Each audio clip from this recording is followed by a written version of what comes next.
श्री गणेशाय नमः। ओम श्री गुरुभ्यो नमः। ओम श्री सरस्वती नमः। श्री सत्यनारायण भगवान की जय। अथ श्री सत्यनारायण व्रत कथा। पहला अध्याय। श्री सत्यनारायण व्रत की महिमा तथा व्रत की विधि। एक समय नैमिषारण्य तीर्थ में शौनक आदि सभी ऋषियों तथा मुनियों ने पुराण शास्त्र के वेदता श्री सूत जी महाराज से पूछा कि हे महामुने, किस व्रत अथवा तपस्या से मनोवांछित फल प्राप्त होता है, उसे हम सब सुनना चाहते हैं। श्री सूत जी बोले कि इसी प्रकार देवर्षि नारद जी के द्वारा भी पूछे जाने पर भगवान श्री कमलापति जी ने उनसे जैसा कहा था उसे कहता हूँ, आप लोग सावधान होकर सुने। एक समय योगी नारद जी लोगों के कल्याण की कामना से विविध लोकों में भ्रमण करते हुए पृथ्वी लोक में आए और यहाँ उन्होंने अपने कर्म फल के अनुसार नाना योनियों में उत्पन्न सभी प्राणियों को अनेक प्रकार के क्लेश दुख भोगते हुए देखा तथा किस उपाय से इनके दुखों का सुनिश्चित रूप से नाश हो सकता है, ऐसा मन में विचार करके वे विष्णु लोक को गए।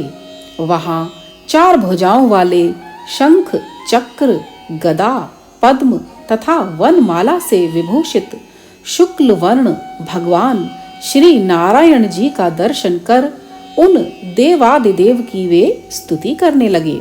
नारद जी बोले कि हे वाणी और मन से परे स्वरूप वाले, अनंत शक्ति संपन्न, आदि मध्य और अंत से रहित, निर्गुण और सकल कल्याणमय गुणों से संपन्न, भक्तों की पीड़ा नष्ट करने वाले परमात्मन, आपको नमस्कार है। स्तुति सुनने के अनंतर भगवान श्री विष्णु जी ने नारद जी से कहा कि हे महाभाग, आप किस प्रयोजन से यहाँ आए हैं, आपके मन में क्या है। नारद जी बोले कि हे भगवान, पृथ्वी लोक में अपने पाप कर्मों के द्वारा विभिन्न योनियों में उत्पन्न सभी लोग बहुत प्रकार के क्लेशों से दुखी हो रहे हैं। हे नाथ, किस लघु उपाय से उनके कष्टों का निवारण हो सकेगा? यदि आपकी मेरे ऊपर कृपा हो तो वह सब मैं सुनना चाहता हूँ, उसे बताएं। तब श्री भगवान ने कहा कि हे वत्स, संसार के ऊपर अनुग्रह करने की इच्छा से आपने बहुत अच्छी बात पूछी है।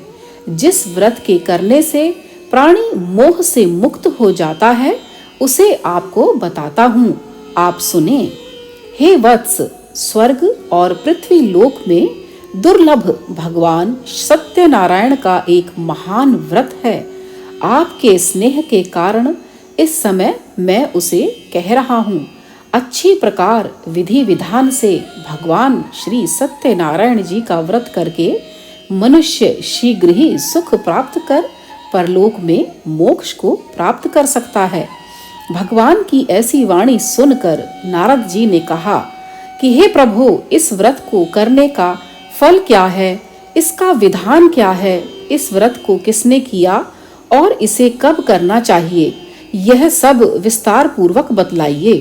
भगवान ने कहा कि यह श्री सत्यनारायण जी का व्रत दुख और शोक आदि का शमन करने वाला, धन धान्य की वृद्धि करने वाला, सौभाग्य और संतान देने वाला तथा सर्वत्र विजय प्रदान करने वाला है।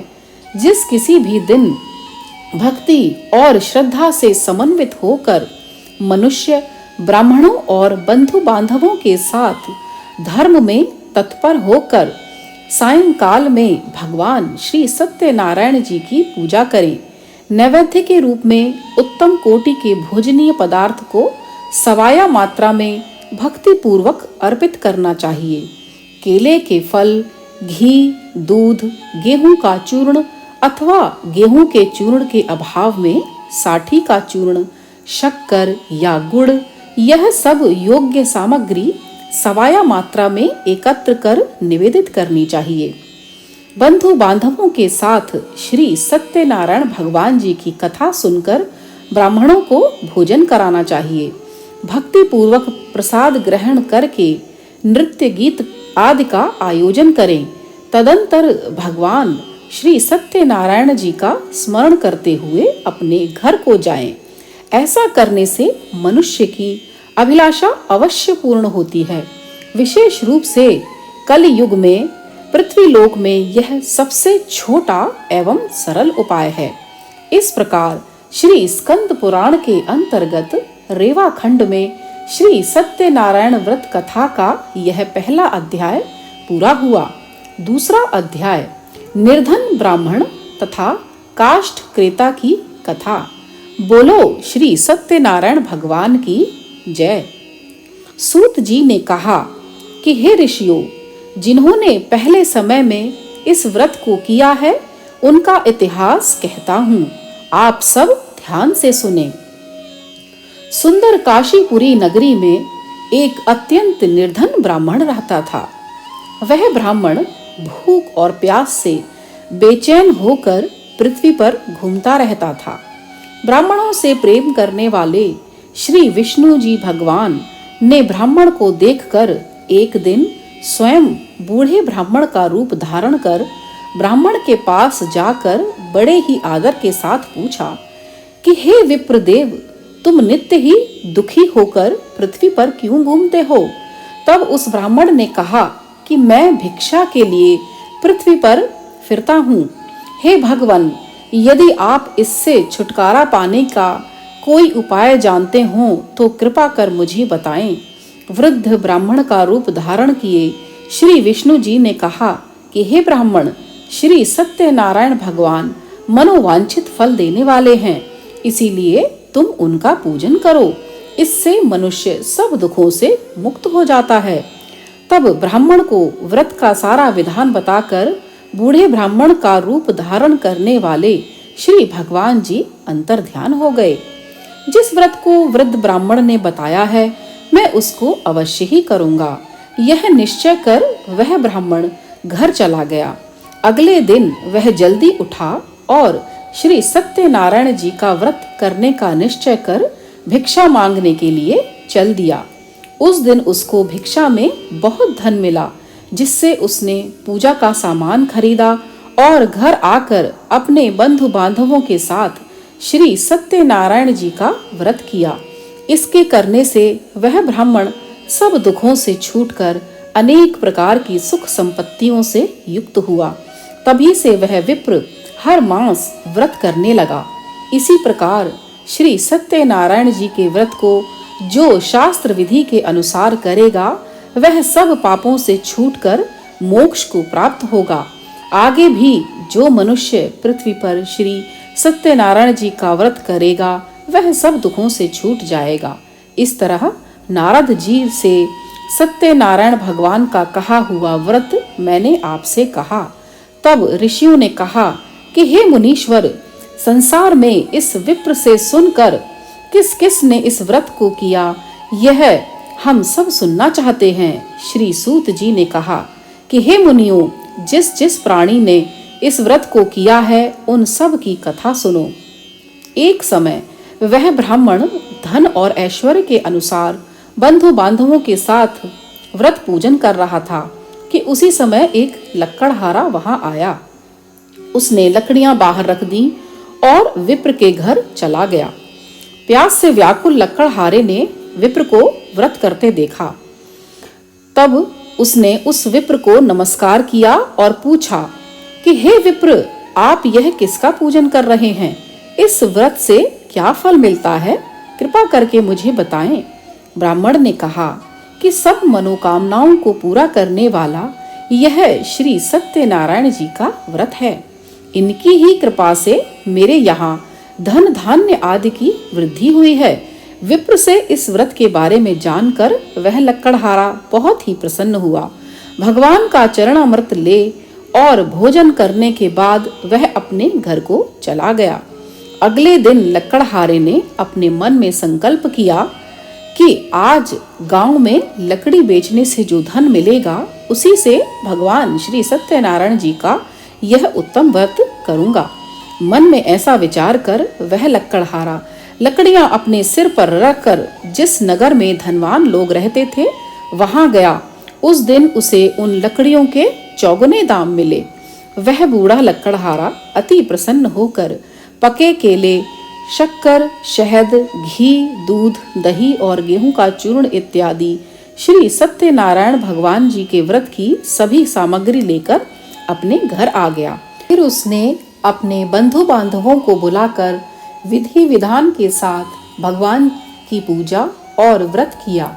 उस व्रत के प्रभाव से वह बूढ़ा लकड़हारा धन पुत्र आदि से युक्त हुआ और संसार के समस्त सुख भोग कर वैकुंठ को चला गया। इस प्रकार श्री स्कंद पुराण के अंतर्गत रेवा खंड में श्री सत्यनारायण व्रत कथा का यह दूसरा अध्याय पूरा हुआ। बोलो श्री सत्यनारायण भगवान की जय। तीसरा अध्याय राजा उल्का मुख, साधु वणिक एवं लीलावती कलावती की कथा। श्री सूत जी ने कहा कि हे श्रेष्ठ मुनियों, अब एक और कथा कहता हूँ। पूर्व काल में उल्का मुख नाम का एक बुद्धिमान राजा था। वह सत्य वक्ता और जितेंद्रिय था। प्रतिदिन देवस्थानों पर जाता तथा गरीबों को धन देकर उनके कष्ट दूर करता था। उसकी पत्नी सुंदर और सती साध्वी थी। भद्रशिला नदी के तट पर उन दोनों ने श्री सत्यनारायण भगवान जी का व्रत किया। साधु नामक एक वैश्य राजा को व्रत करते देख उनसे पूछने लगा कि हे राजन, भक्ति युक्त चित्त से यह आप क्या कर रहे हैं? मेरी सुनने की इच्छा है। तब महाराज उल्का मुख ने कहा कि हे साधु वैश्य, मैं अपने बंधु बांधवों के साथ संतान की प्राप्ति के लिए महाशक्तिमान सत्यनारायण भगवान जी का व्रत व पूजन कर रहा हूँ। उसने कहा कि हे राजन, मुझे भी इसका सब विधान बताइए।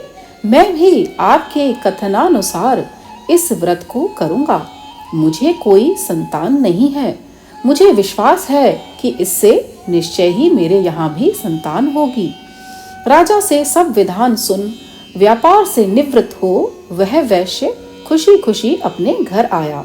वैश्य ने अपनी पत्नी लीलावती से संतान देने वाले उस व्रत का समाचार सुनाया और प्रण किया कि जब हमारे यहाँ संतान होगी तब मैं इस व्रत को करूँगा। एक दिन उसकी पत्नी लीलावती सांसारिक धर्म में प्रवृत्त होकर गर्भवती हो गई।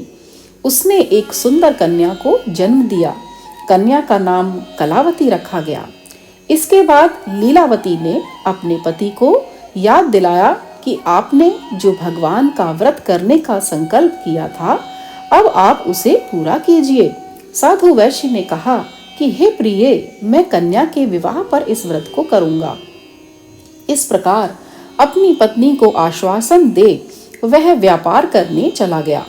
काफी दिनों पश्चात वह लौटा तो उसने नगर में सखियों के साथ अपनी पुत्री को खेलते हुए देखा। वैश्य ने तत्काल कलावती के लिए कोई सुयोग्य वर की तलाश की।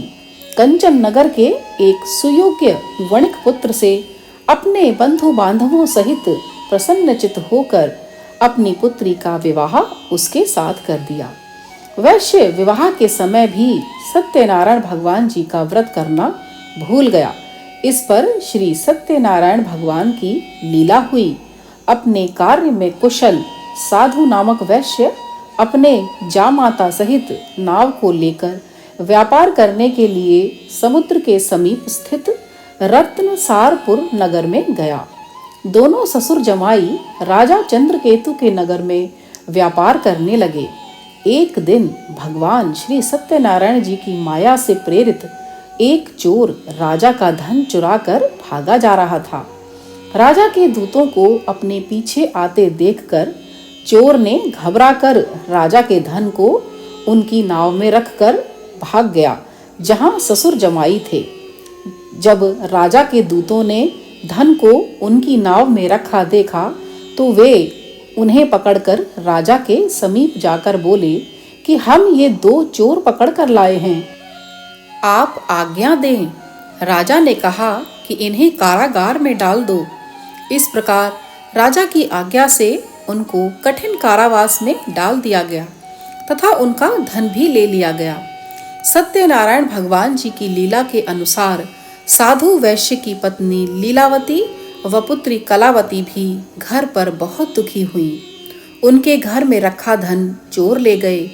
एक दिन शारीरिक व मानसिक पीड़ा तथा भूख प्यास से अति दुखित हो भोजन की चिंता में कलावती एक ब्राह्मण के घर गई। उसने वहां श्री सत्यनारायण भगवान जी का व्रत होते हुए देखा। उसने कथा सुनी तथा प्रसाद ग्रहण कर रात को घर आई। तब माता ने कलावती से पूछा कि हे पुत्री, तू अब तक कहाँ रही व तेरे मन में क्या है? कलावती बोली कि हे माता, मैंने श्री सत्यनारायण भगवान जी का व्रत होते देखा है। तब कलावती के वचन सुनकर लीलावती ने सत्यनारायण भगवान जी के पूजन की तैयारी की। उसने परिवार और बंधुओं सहित श्री सत्यनारायण भगवान जी का पूजन व व्रत किया और वर मांगा कि मेरे पति और दामाद शीघ्र ही घर लौट आएं। साथ ही प्रार्थना की कि हम सबका अपराध क्षमा करो। श्री सत्यनारायण भगवान जी इस व्रत से संतुष्ट हो गए। उन्होंने राजा चंद्रकेतु को स्वप्न में दर्शन देकर कहा कि हे राजन, जिन दोनों वैश्यों को तुमने बंदी बना रखा है वे निर्दोष हैं, उन्हें प्रातः ही छोड़ देना। राजा से वचन कहकर भगवान अंतर्ध्यान हो गए। प्रातःकाल राजा चंद्रकेतु ने सभा में सबको अपना स्वप्न सुनाया और सैनिकों को आज्ञा दी कि दोनों वणिक पुत्रों को कैद से मुक्त कर सभा में लाया जाए। दोनों ने आते ही राजा को प्रणाम किया। राजा ने उनसे कहा कि हे महानुभावों, तुम्हें भाविवश ऐसा कठिन दुख प्राप्त हुआ है, अब तुम्हें कोई भय नहीं है, तुम मुक्त हो। ऐसा कहकर राजा ने उनको नए नए वस्त्र आभूषण दिए तथा उनका जितना धन लिया था उससे दूना लौटाकर आदर से विदा किया। दोनों वैश्य अपने घर को चल दिए। इस प्रकार स्कंद पुराण के रेवा खंड में सत्यनारायण व्रत का यह तीसरा अध्याय समाप्त हुआ। चौथा अध्याय असत्य भाषण तथा भगवान के प्रसाद की अवहेलना का परिणाम। बोलो श्री सत्यनारायण भगवान की जय।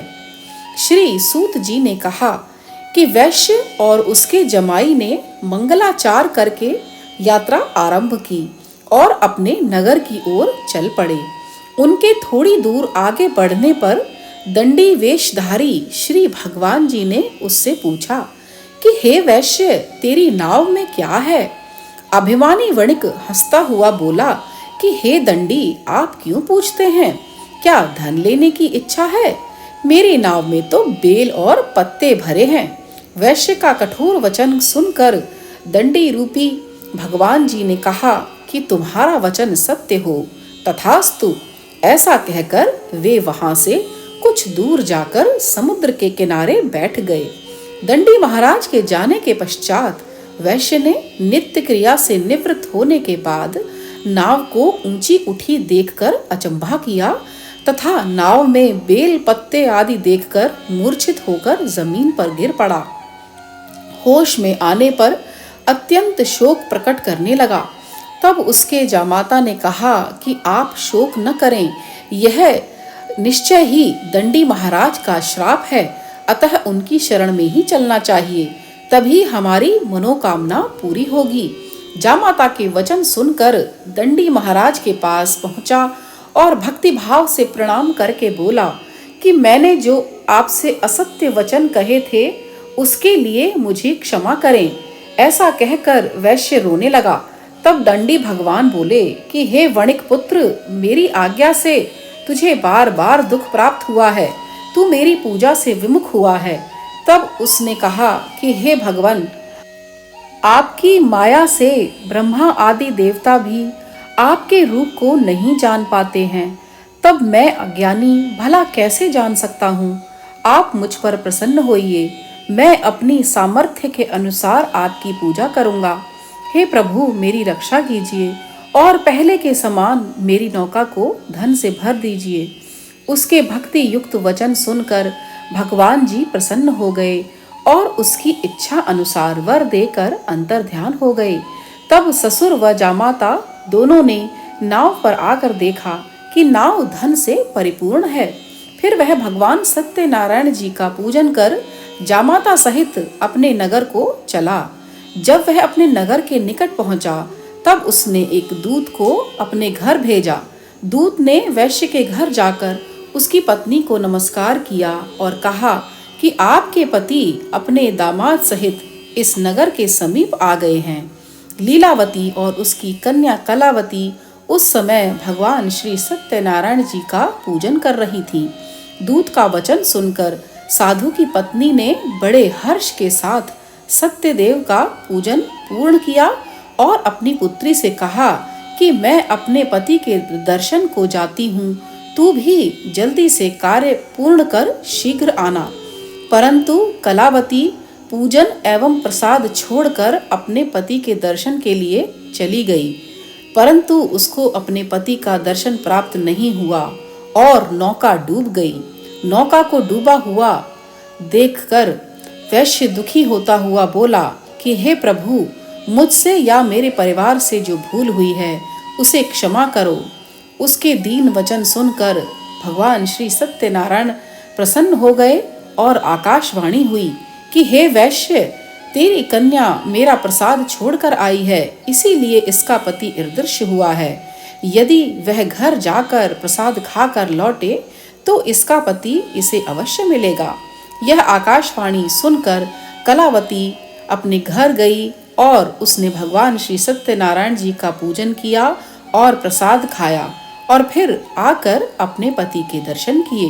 तत्पश्चात वैश्य ने वहीं बंधु बांधवों सहित भगवान श्री सत्यदेव महाराज का विधि पूर्वक पूजन किया। वह इस लोक का सुख भोग कर अंत में स्वर्ग लोक को गया। इस प्रकार श्री स्कंद पुराण के रेवा खंड में श्री सत्यनारायण व्रत कथा का यह चौथा अध्याय समाप्त हुआ। पांचवा अध्याय राजा तुंगध्वज और गोप गणों की कथा। बोलो श्री सत्यनारायण भगवान की जय। श्री सूत जी ने आगे कहा कि हे ऋषियों, मैं एक और भी कथा कहता हूँ। प्रजापालन में लीन तुंगध्वज नाम का एक राजा था। उसने भगवान सत्यदेव का प्रसाद त्याग कर बहुत दुख पाया। एक समय राजा वन में वन्य पशुओं को मारकर बड़ के वृक्ष के नीचे आया। वहां उसने ग्वालों को भक्ति भाव से बंधु बांधवों सहित श्री सत्यनारायण जी का व्रत पूजन करते देखा, परंतु राजा देखकर भी अभिमानवश न तो वहां गया और न ही सत्यदेव भगवान को नमस्कार ही किया। जब ग्वालों ने भगवान जी का प्रसाद उनके सामने रखा तो वह प्रसाद त्याग कर अपने नगर को चला गया। नगर में पहुंचकर उसने देखा कि उसका सब कुछ नष्ट हो गया है। तब वह समझ गया कि यह सब भगवान श्री सत्यनारायण जी ने ही किया है। तब वह उसी स्थान पर वापस आया और ग्वालों के समीप गया और विधि पूर्वक पूजन कर प्रसाद खाया तो सत्यनारायण जी की कृपा से सब कुछ पहले जैसा ही हो गया और दीर्घ काल तक सुख भोग कर वह स्वर्ग लोक को गया। जो मनुष्य इस परम दुर्लभ व्रत को करेगा, श्री सत्यनारायण भगवान की कृपा से उसे धन धान्य की प्राप्ति होगी। निर्धन धनी बंदी बंधन से मुक्त होकर निर्भय हो जाता है। संतानहीन को संतान प्राप्त होती है तथा सब मनोरथ पूर्ण होकर अंत में वह वैकुंठ धाम को जाता है। जिन्होंने पहले इस व्रत को किया, अब उनके दूसरे जन्म की कथा भी सुनिए। शतानंद नामक ब्राह्मण ने सुदामा के रूप में जन्म लेकर श्री कृष्ण की भक्ति कर मोक्ष प्राप्त किया। उल्कामुख नाम के महाराज राजा दशरथ बने और श्री रंगनाथ का पूजन कर वैकुंठ को प्राप्त हुए। साधु नामक वैश्य ने धर्मात्मा व सत्य प्रतिज्ञ राजा मोरध्वज बनकर अपने पुत्र को आरे से चीरकर मोक्ष को प्राप्त किया। महाराज तुंगध्वज स्वयंभू मनु हुए। उन्होंने बहुत से लोगों को भगवान की भक्ति में लीन कर मोक्ष प्राप्त किया। लक्कड़हारा भील अगले जन्म में गुह नामक निषाद राजा हुआ, जिसने भगवान श्री राम के चरणों की सेवा कर मोक्ष प्राप्त किया। इस प्रकार श्री स्कंद पुराण के रेवा खंड में सत्यनारायण व्रत का यह 5वां अध्याय संपन्न हुआ। बोलो श्री सत्यनारायण भगवान की जय।